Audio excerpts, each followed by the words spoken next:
চিংড়ি মাছ আমরা কম বেশি সবাই পছন্দ করি, আর এই চিংড়ি মাছ রান্না করার ধরনও বিভিন্ন রকমের হয়। আজকে আমি এমনভাবে এই চিংড়ি মাছের রেসিপি আপনাদের সঙ্গে শেয়ার করব, যেটার স্বাদ একদমই অসাধারণ, অতুলনীয়, এতটা মজার। খুব সহজ কয়েকটা উপকরণ দিয়ে তৈরি করব আজকে চিংড়ি ভুনা। আসসালামু আলাইকুম, welcome back to my channel. আশা করছি যে যেখান থেকে আমার ভিডিওটি দেখছেন সবাই ভালো আছেন। আজকের এই চিংড়ি মাছের ভুনা তৈরি করব এমনভাবে যেটার স্বাদ একদম মুখে লেগে থাকবে। মাছ মাংস খাওয়ার কথা তো ভুলেই যাবেন, এরকম একটা খাবার যদি থাকে। আর সেই রেসিপি তৈরি করার জন্য এখানে আমি প্রথমে চিংড়ি মাছগুলো পরিষ্কার করে নিব। এখানে আমি মাঝারি সাইজের কয়েকটা চিংড়ি মাছ নিয়েছি, তো সেটা এইভাবে পরিষ্কার করে নিচ্ছি। আর এই চিংড়ি মাছের উপরের যে খোলসটা, এটা আমি আজকে ফেলবো না, এটা সহকারেই আজকে রান্না করব। শুধু ভিতরের যে ময়লাটা সেটা পরিষ্কার করে নিব।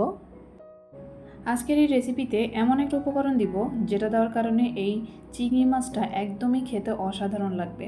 আর এই সিক্রেট উপকরণটা কখন দিব সেটা ভিডিওতে আপনারা দেখতে পারবেন, তাই ভিডিওটি কেউ স্কিপ করবেন না। চিংড়ি মাছ তো অনেকভাবেই রান্না করা যায়, অনেকভাবে হয়তো বা রান্না করে খেয়েছেন।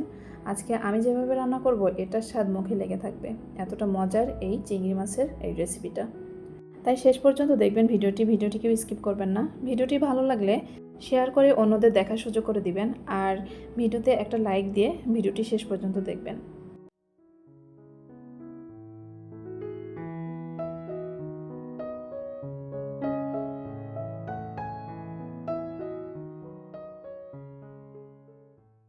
একইভাবে সবগুলো চিংড়ি পরিষ্কার করে নিব।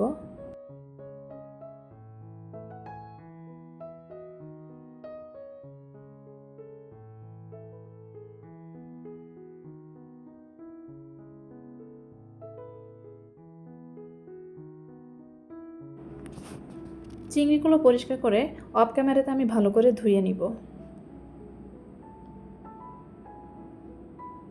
সবগুলো চিংড়ি আমি ভালো করে পরিষ্কার করে অফ ক্যামেরাতে ধুয়ে নিয়েছি।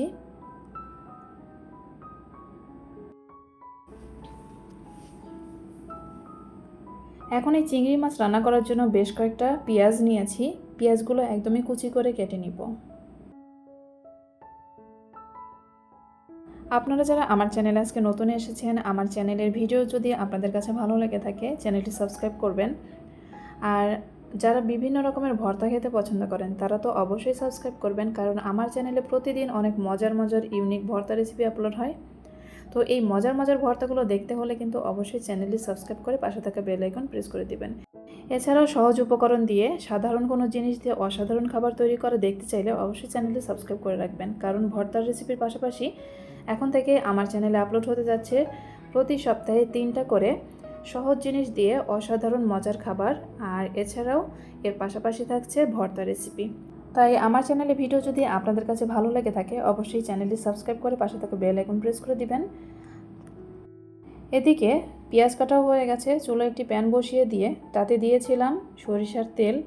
সরিষার তেল কিছুটা গরম হয়ে আসলে পেঁয়াজ কুচি এবং মরিচ কুচিগুলো দিয়ে দিয়েছি। এখন একটু নেড়ে চেড়ে ভেজে নিব। এখন দিয়ে দিলাম হাফ চা চামচের একটু বেশি লবণ। লবণ দিয়ে একটু নেড়ে চেড়ে দিব।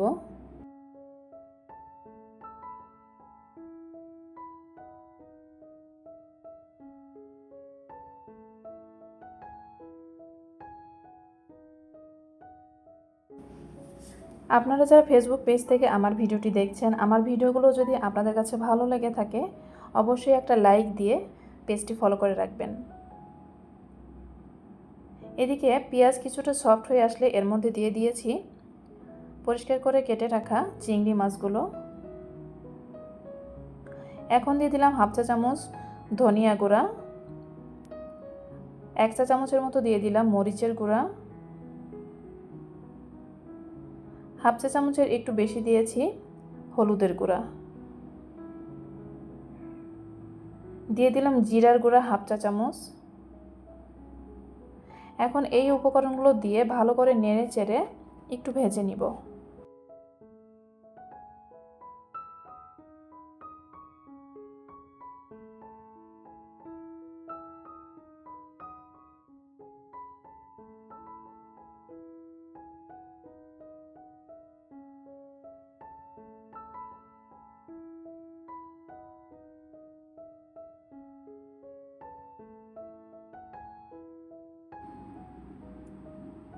এই পর্যায়ে এসে দিয়ে দিব সামান্য একটু পানি। খুব বেশি পানি দিব না, অল্প একটু পানি দিয়ে আবার একটু কষিয়ে নিব।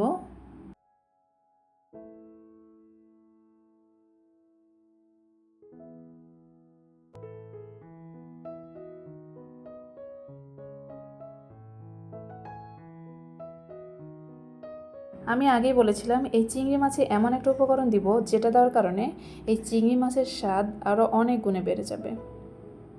আর সেটা হচ্ছে এখন দিব। তার জন্য এখানে একটা বাটিতে হাফ কাপ পরিমাণ পানি দিয়েছি আর তার মধ্যে দিয়ে দিলাম গুঁড়া দুধ। এখানে আমি 3 চা চামচের মতো গুঁড়া দুধ দিয়েছি।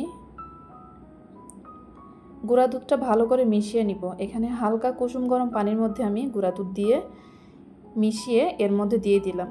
চিংড়ি মাছের মধ্যে দিয়ে এখন একটু নেড়েচেড়ে দিব। আর এই গুঁড়া দুধের মিশ্রণটি দেওয়ার কারণে এই চিংড়ি মাছের স্বাদ এতটাই বেড়ে যাবে, যেটা আসলে যারা রান্না করেছেন এভাবে খেয়েছেন তারা তো জানেনই, আর যারা জানেন না একবার ট্রাই করে দেখবেন কতটা মজার হয়।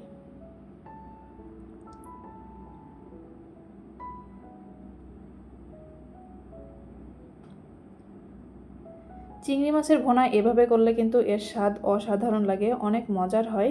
আপনারা এভাবে ট্রাই করে দেখতে পারেন।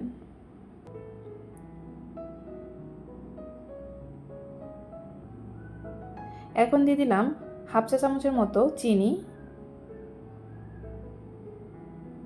চিনি দিয়ে আবার একটু নেড়েচেড়ে দিব।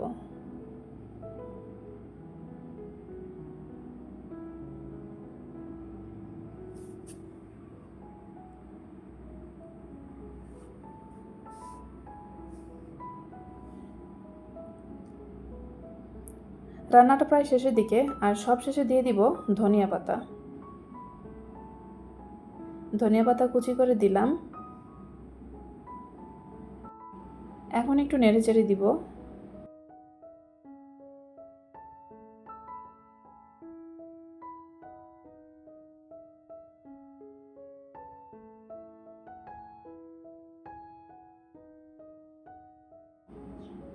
ধনিয়া পাতা দেওয়ার পরে একবার এভাবে বলক উঠে গেলে এটা আমি দমে রেখে দিব একদম লো হিটে 10 মিনিটের জন্য।